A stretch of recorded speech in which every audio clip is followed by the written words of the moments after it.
Hi, folks. Welcome back to the Law Enforcement Life Coach Sometimes Heroes Need Help podcast. I got Robert Ledogar with us today, and talk about a man who's been serving, man, 25 plus years, military vet, serving our federal partners, supervisor, deputy U.S. Marshal, has quite a run.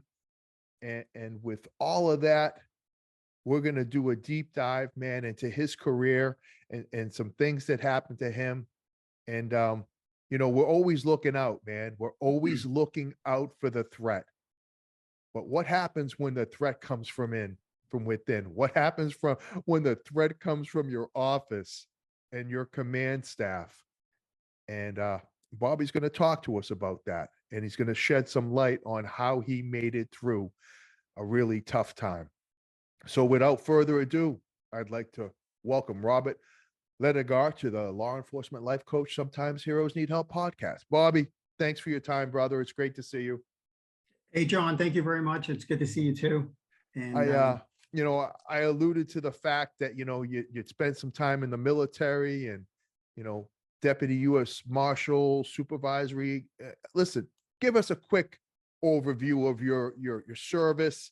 And then, man, we can jump right into why we're talking today, man. What makes you you? Sure, no sweat. I was in the Navy for almost 7 years. I went in 1988, and I was a military police, and in the Navy, that's a master at arms. Okay. And that was it's like security police for the military and for the Navy. And I were you stuck on a ship? No, I'm one of those guys that I did. Lucky you. It's almost 7 years and I never went on a ship. Oh my God, Insane. That's awesome. So I did security and then I did investigations and then I became an instructor. Okay. And it was awesome. I served in during Desert Storm. I was in Bahrain and Saudi Arabia and Kuwait. Nice. It was great. And best time of my life, man, was in the military. I had a blast. Good deal, man. So you wrap up the military. Yeah, I get out on in 95 on a Saturday, and then on a Sunday, I'm in the U.S. Marshals Academy in Georgia through a special program that they targeted military people called Operation Shining Star. So I was there with a couple of guys I was in the Navy with. What a transition, man. Yeah. And then after basic training, I went to Eastern District of New York. I went back home to New York. New York. That's weird because I'm not picking up a New York accent at all. Oh, yeah, right. Yeah, I'm trying hard not to have it, right? I'm from Queens, and I was in the Eastern District, which is in Brooklyn. Okay. And I served my whole career in the Eastern District, but in the beginning as a deputy marshal, and you're doing the job. I'm dealing with prisoners. You're doing some courthouse stuff. You're doing some fugitive stuff. You're doing some flying around stuff. You're doing a little bit of everything then. Of everything, yeah. And I'm still young and running around and having fun with it. Right. And then I just gravitated toward the warrant squad. That's the job of jobs in the Marshal Service. Everybody wants to be in warrants. It's so exciting. I know our fugitive guys loved when they got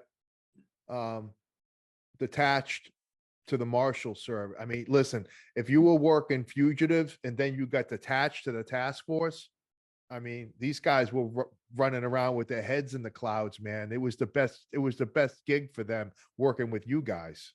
Oh, it was awesome because after unfortunately 9/11, Congress funded the Marshals Task Force and created the Regional Fugitive Task Force. In New York, New Jersey was the mothership. We were the first ones, man. We had nice. It's huge, and especially in New York City, and you got NYPD. It's just they're the best of the best. I mean, you can't beat that. Yeah, no, everybody's pulling together for that one mission, man. That's it, and we're doing everything from local fugitive warrants to federal to international. I mean, going after the worst of the worst, and going after shish kebab and everybody else. Total savages, right? Just complete savages that are out there. And then doing that, and then I moved up, and I became a supervisor. And in Eastern New York and Southern New York, we're part of the fugitive task force. You know, we have Okay. a lot of manpower in there. And now I'm a supervisor, part of the task force. I'm dealing with my own guys and the local guys as well. Okay. Um, and my responsibility was, like I said, Eastern New York. I had Brooklyn, Queens, Staten Island, Nassau County, and Suffolk County. Wow. So how North- many guys do you got under your shop at this point? With me in the Eastern District, I had probably about 12 to 16, Nice. and that's every day. And then you get some guys coming from different sections wanting to help out in the Sure. morning. And then you have the task force teams. So you're up into the hundreds of people. Sure. And everybody's, you're on the street, people are driving past each other, it's Right. just, there's so much activity. Right. And then I'm supervisor for, over 10 years, and loving it. I mean, it's the job of jobs, but it's funny, you think I'm 52 years old, you Right. think you're young and you're still, hip, and you got, Dude, the fact that you just used the word hip, dude, that's, yeah. I'm pretty sure there's a better word that everybody's using there now. is, but I don't know it, so I'm just gonna shut up. But okay, I think that's funny, bro. Hip. Okay, so you think you're hip. You Okay. think you're hip, you think you're still cool and you got it, but you don't, man. With technology today, Oh, brother. I had some of these guys and girls that work for me, man.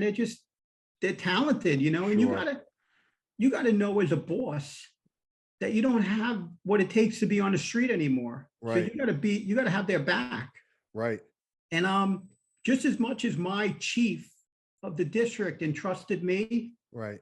I turned around and I entrusted the guys and girls that work for me, man. They're great. They were That's huge. superstars.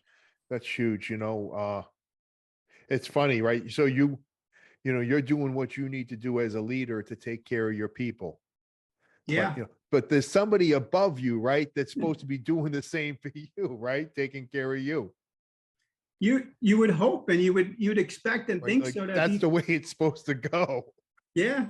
I mean, I had my chief is the greatest guy, man. We're super tight. Right. And but you looked at the people at headquarters, like our headquarters was in Arlington, Virginia. Sure. That's the leaders of the Marshal Service. And you got these guys and girls that they came up through the ranks, and they all left the districts that they were at to go get promoted and went to headquarters, and they forgot where they came from. That happens sometimes, man. Yeah. They get, that amnesia is real. Big time. Unfortunately. And The reason why we're sitting down is that 2 months before retirement, I mean, you're a rock star. You're taking care of your people. You're making cases. You're knocking it out of the park. You have your whole career, stellar career. I had a tough, great career. I did a lot of stuff. And I'm not an angel. Things happen. Who is? I don't know. Some people Who is? The people that make opinions about you think they're the angels, and they did Man. everything right. They must have removed all the mirrors from their house. Big time. Oh my So God. yeah, John, you nail it. 2 months before I can retire, I'm prior to that, I'm under internal investigation for about 5 years. And 5 years under investigation.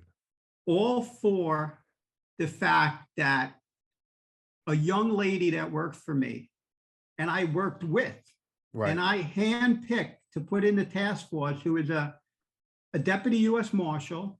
She's a U.S. Army veteran, and she was being sexually harassed, assaulted, bullied, discriminated against by other marshals and local officers in the task force out in Long Island, New York. Right.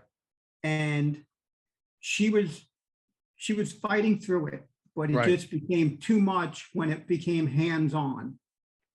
And she brought it to my attention, and I confronted the people that were doing things. I confronted the supervisor of that task force of the group Right. out there, and it just wasn't working. It wasn't going to happen. And then we had to go to our leadership, and I had to go to my chief, and then You there tried, was a- you tried handling Right. it at your level. Say, hey, knock it the fuck off. yeah. Right. Unacceptable behavior. Cease and desist. But when you get a fellow supervisor who thinks it's all fun and games, and he doesn't Yeah, have time to be a babysitter, Right. you know, you'd rather hang out with the guys than Right. correct the guys. Well, you got to Right. put your fist. You got to come on. Enough is enough. You can't Right. treat a girl like I'm No, old it's school. not it's unacceptable, man. It's Yeah. unacceptable. That's You it. know? I mean, I don't mind arguing in a room or in a garage. You can argue, and if you want to fist fight, I'll fight you. Yeah. But you're not going to be grabbing this girl and making sexual comments and Yeah. rubbing up against her, and then you hit her, and you're going to ignore and blackball her and not tell her what's going on. She's the marshal of the task force, not Yeah. these guys. Yeah. And that's, you know what? We're not talking about sticks and stones here. No, You know, those we're days are not, gone. Yeah. we're talking about just unacceptable behavior. And listen, I'm the king of inappropriate comments, right? Like I built a career on making people laugh. Uh, But when you get checked and go, hey man, just so you know, you offended that person, and and that wasn't cool, then it's incumbent upon you to reset and go, hey, my bad. I apologize. Was not my intent. And then you don't do it again. you You would don't think, do it right? again. But You but don't do it again. You don't continue down that road. And unfortunately, it continued. before it even continued, the young lady confronted those guys and called them out, and even went to the supervisor saying that there was a problem. And he Yeah. just said, it's fucking insane what Like- happened. And this is like sexual harassment Yeah. 101. I mean, Like, these guys, she just is like, I just want it to stop. I don't want to make a big deal of this, but just stop. yeah. But these guys push it up to another level and Yeah, go man. hands on with her. You're like, what are you doing? Oh, so what you're saying is you want more of this. Fuck's wrong Right? with people, man. Yeah. So you're the boss now. You're the boss, and you got to protect one of your employees. Yeah. And then I got to take it up a level. We got to go to the chief. The chief's got to contact internal affairs. Just so we're EEO. clear, Bobby, you tried handling it mano a mano at your level, and it went nowhere. It went you nowhere. you couldn't get it resolved at your level. Not at all. And Not even that's- not even at my chief's level, and not even when it went to headquarters. The leadership at headquarters decided that it shouldn't go to internal affairs, but that we should investigate ourselves. So they selected a special investigator who was part of the task force to investigate this. That's like putting me in charge of investigating me. Yes. Yeah, I'm gonna tell 100%. you. I'm gonna tell you. I'm not guilty. Come on, man. It doesn't even pass the sniff test. Well, during this investigation, it comes out that those guys in the task force are just, the cream of the crop and the golden stars. Well, I'm sure they are, but not when it comes to their interaction with this person. Not at all. But Oh God. the problem seems to be that I'm a bad supervisor, and she asked for everything and instigated it. Lesbians are known for that with heterosexual males. I didn't know if you knew that, but that's a trend. It's a It's trend happened, now. yeah. Oh my God. It's a dark secret we didn't know. Yeah, we just unbelievable. So now, like all great organizations, man, they flip the script. Big time. You're the And- problem. You're the problem. Then there's a discussion with the local leadership and the headquarter leadership. And for some reason, internal affairs is now back in the game to look at it. And during that, one of the local officers who assaulted this deputy, the girl, Yeah. he actually tried to fight me at a New York Mets baseball game. He says in his interview that he specifically went to the game to confront me Right. because that I disregarded the blue wall and went Right. against them to protect her, Right. that I was bad. But during that interview, this had to come out Right. that even though he's known me for 6, 8 years, during that whole time, I was a racist. Of course you were. I, in his presence, every day said the N-word hundreds to thousands of times a day, and he just now is able to report me Yes. because Man. he was afraid back then because I was a supervisor. Wow. And not only did I do that, I was a partner, a silent partner of a gym, an MMA gym in Long Island with a felon who was an informant. There you go. I also was involved in domestic disturbances with my wife, and Suffolk County Police had to come to my house. All right. Well, but just been going on for years, and I kept it hush hush. You know what? It sounds like the Marshal Service is investigating the wrong people. We should be investigating you, sir. And that's what they did. Oh my dude. You can't And- even make this up. No, you can't make it up. It's so many. I mean, I was living the movie of Copland. I felt like Sylvester Stallone, man. You know, That's I was funny. Freddie. So, but it's really, I mean, you got a smile on your face now, and we can laugh about it now. But and the point of us having this discussion is that we are so consumed with the threat, right? The bad guy, the car 4 deep, the warrant, the door we got to kick. And I'll submit that those threats were nothing compared to the threat that you faced from your administration. Nothing at all. I have more respect for the perps I arrested Oh my than God. than some of my own people that I worked with. I mean, it was disgusting. My own agency went after me, and they emboldened the internal affairs to come after me. I mean, I sit there at days and I talk to people, I'm like, who the hell is Bobby Ledogar Right. that I need to be taken down? And yet Five, alone, 5 years, Bobby? I was everything. Listen, that what I just told you was nothing compared to the other things they had. I was a drug addict, a drug dealer, stealing money, stealing evidence, sleeping around on my wife. My wife was sleeping around on me. Oh, We, jeez. you Yeah. kids can't make it up. And they bring in my family. They were sitting outside my house. And you know what, John, you just said it before, you know, we're sitting here and laughing about it now, you know, and what a sick joke that I got to laugh about it. But I can. And I Right. only can because of my wife, because of my family and my friends, people being there and knowing that everything that was going on against me was fucking disgusting. And it Bobby, was talk to me wrong. about that support network, because I can tell you this, man. I don't think we do the job that we need to do to maintain that support network. You know, I think sometimes we get it confused, like, oh, we're all family at work, and everybody's, we got each other's back and all that. But the reality is your family's your family. Big time. Your And family, speak to that for us, if you would. well, look, they came after me and my wife, man. And you know, we had a nice, beautiful house in Long Island in New York. But it got so bad is that we had to sell and move and hide because of the threats that were coming against us.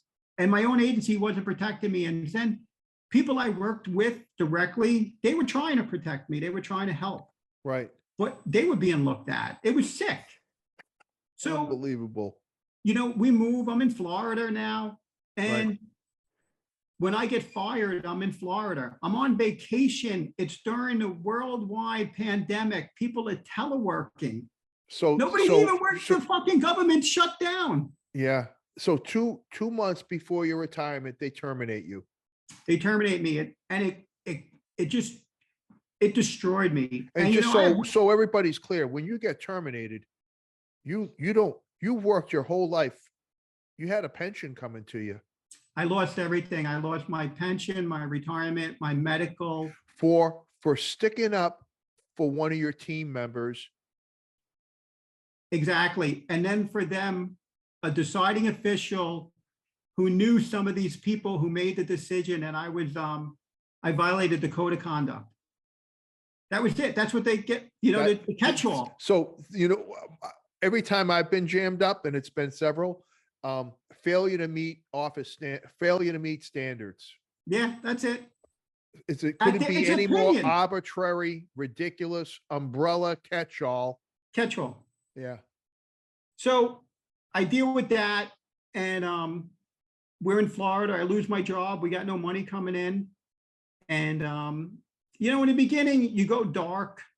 You're sitting there, I'm feeling sorry for myself. To read what they write about you, it's just You start believing some of it, don't you?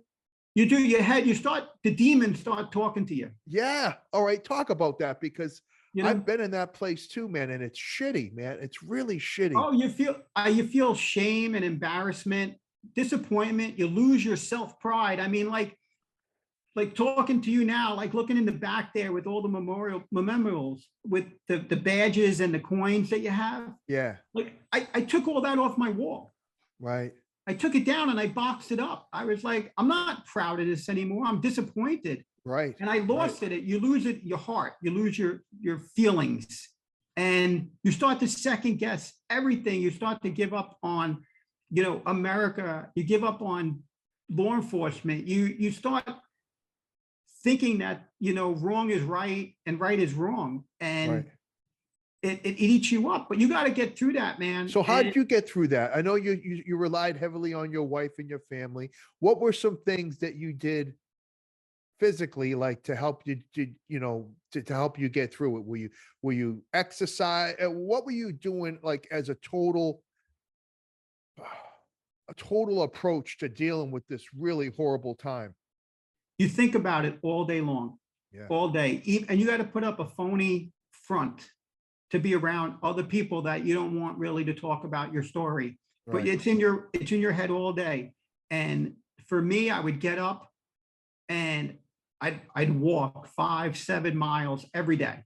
Nice. In any type of weather, at any time, to sweat it all out, constantly just moving, and then focus on your case and do that.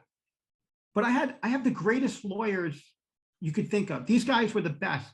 And every day I was afraid my lawyer would call me up and be like, you don't stand a chance. Right. Instead, every day when I talk to him, he's like, we're going to fucking destroy them. Nice. You did nothing wrong. This is bullshit. And I just, thank God I had my lawyers supporting me. And they weren't supporting me for money or any of that stuff, because they were losing money with my case. They're Right. big time. But they were there. They knew it was all fucked up. And then, I had to go get another job. I Right. went and did, bullshit work just to keep busy. I had to get benefits. Right. No, I don't think people realize. I think, we get so comfortable, right? We get comfortable, like, oh, checks coming in, benefits, insurance is paid, all this stuff. When you get terminated, it all ends. It comes It's to a all gone. screech. It comes to a screeching halt. Big time. And what are you going to do? You can give yourself a couple of days to sit down and cry and be disappointed what's happening, but you got to step up. You got to do things. You got to go get a job. You got to provide for your family and protect your family, and you got to move on. Right. And listen, my wife was right there for me. She let me feel down and out for a few days, and then it was like, let's go. Get your That's fucking awesome, act man. together. Get You your act gotta do it. together. That's awesome, man. Well, look, I took it like this my whole career. Every day my feelings got hurt. Right. Right. Okay. They're Yeah. feelings. They're meant to get hurt. Now move Right. on. Right. Move Do on. something. You gotta stay in the fight. You can't give up, because you know what? They want you to give up. They want you to kill yourself. They want you to fade away and die. But they don't know that you can fight back and you can do things. They don't know that you're not stupid. You're smart. Right. You're not going to believe their lies. You're not going to believe it. You're going to have patience, and you're going to listen to some smart people, and you're going to start trusting some people again to help you. Right. And it's important. You don't need to know it all. You just need to know the people that do. You got to have smart people on your Yeah, side. You got man. to believe them, and you got to do that. There are smart people out there to help you, and it's even the people in your circle Right. that are smart. They get it, And the best was my wife got it, and she's not a cop, Right. and she read everything over and over again, and she would listen to the lawyers and then research a little bit more and read it.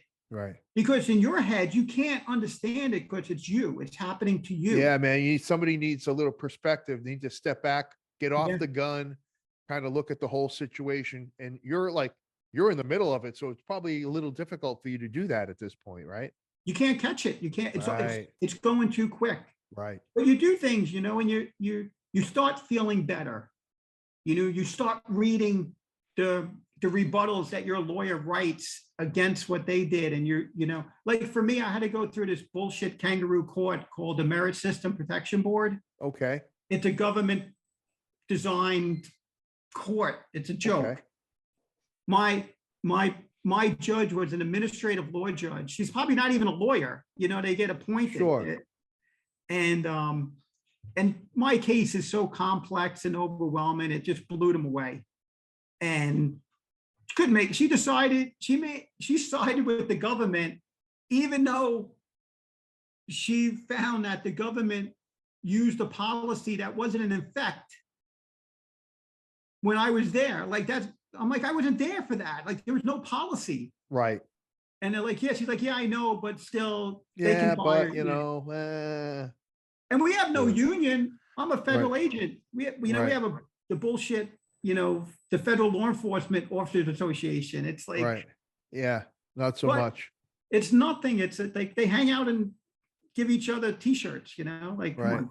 Not so much. But I was very lucky and fortunate. People talked about my case and saw it out there. And then I got the help of the National Police Defense Foundation. Okay. It's out of New Jersey. And some people I knew, I had a great reputation my whole career. And they pushed my story over to them. And in the beginning, they were like, nah, I don't know. And a couple of people had some meetings and they were like, hey, they're like, no, you're going to back this guy. He did the right thing, Right. And they put me down as a whistleblower that I came out. Isn't it crazy, man? Like your whole, from day one, all you wanted to do was protect your employee and keep the harassment from happening again. That was it. That was it. That was it. Just a conversation, calling over to the other supervisor and going, knock it the fuck off. Yeah. And it blew up to it was actual hands-on incidents that were going on. No. And so you're terminated 2 months before you retire. You've got a legal task force, for lack of a better term, of heavy hitters that are in your corner because they see that this is bullshit what the government's doing. You've got the defense league in Jersey taking up your case. Where does it go from there, Bobby? It's still going. Okay. It's 2 years since I've been fired. I have an appeal before the Merit System Protection Board, before a 3-panel quorum that those 3 people are put there by the president. So they're supposed to be a Democrat, Republican, and independent. Okay. My case is sitting there. It's an interesting case. Right. And, we're looking for my retirement from the marshals. Right. Which you're not asking for anything you haven't earned. And we're looking for back pay and attorney costs and to move forward from there. I mean, that's it. That'd be awesome, man.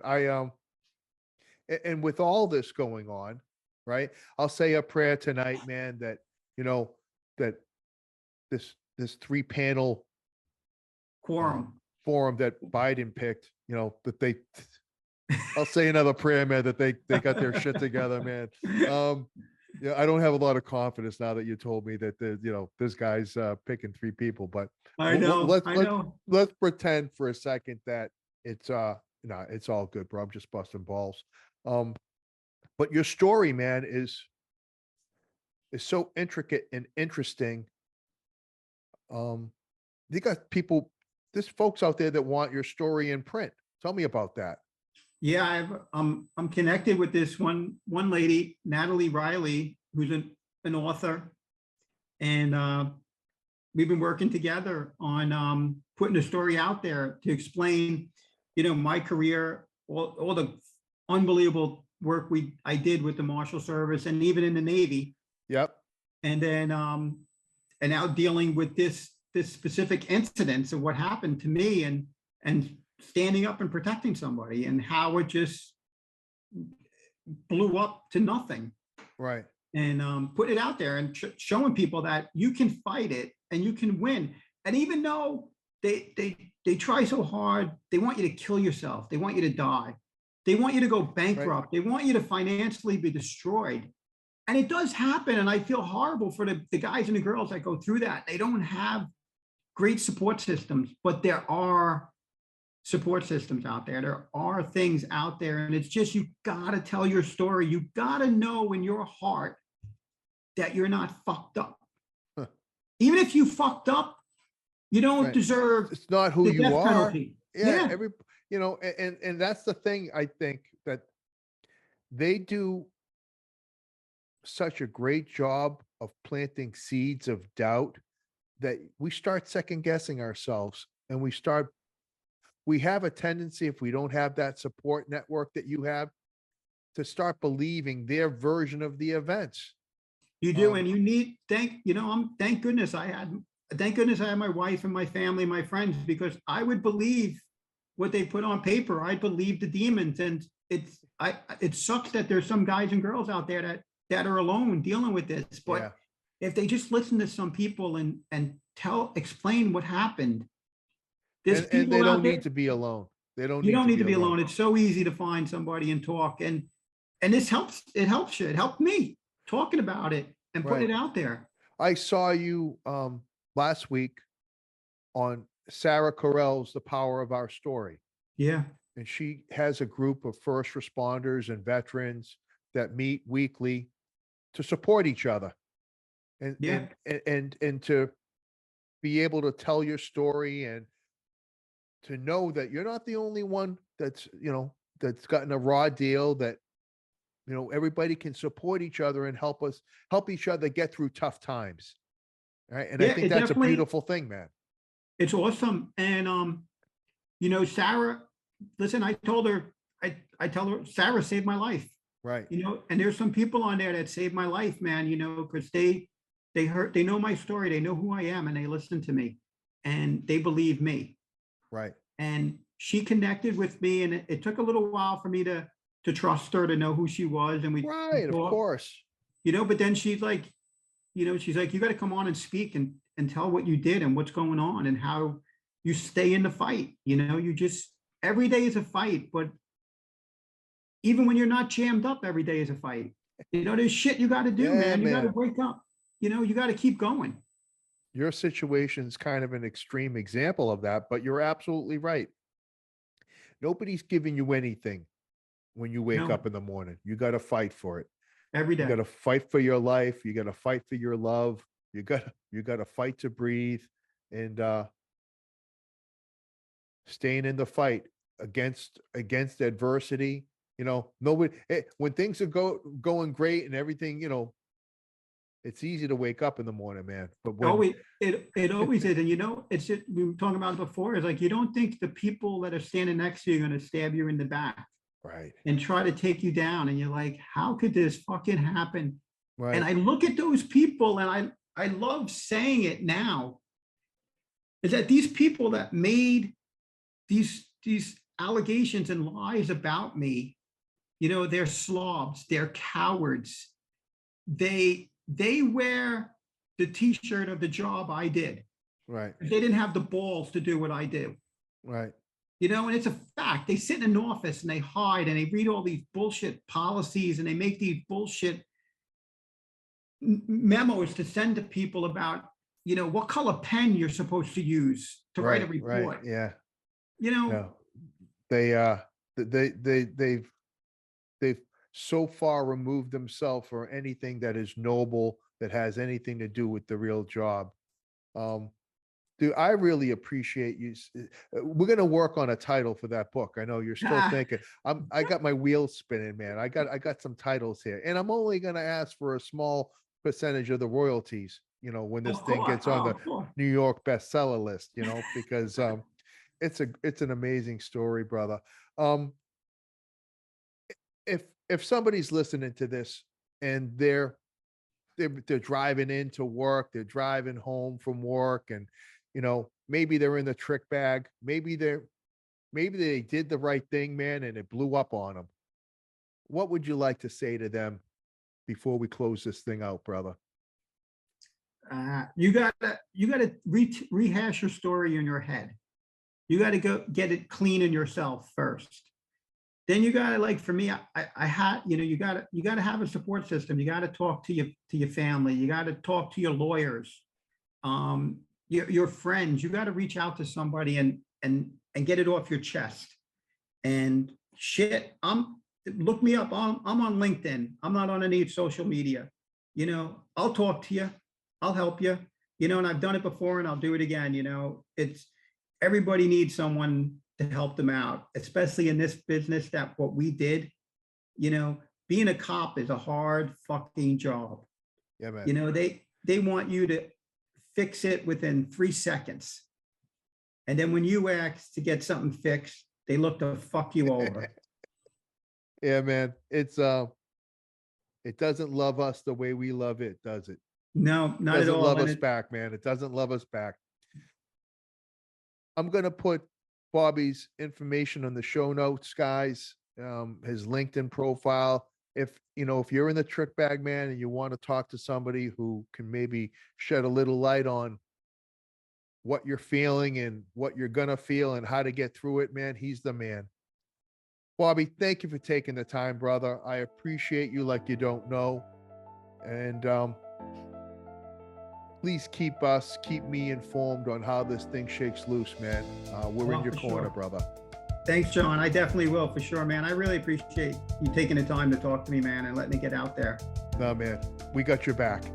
Thank you.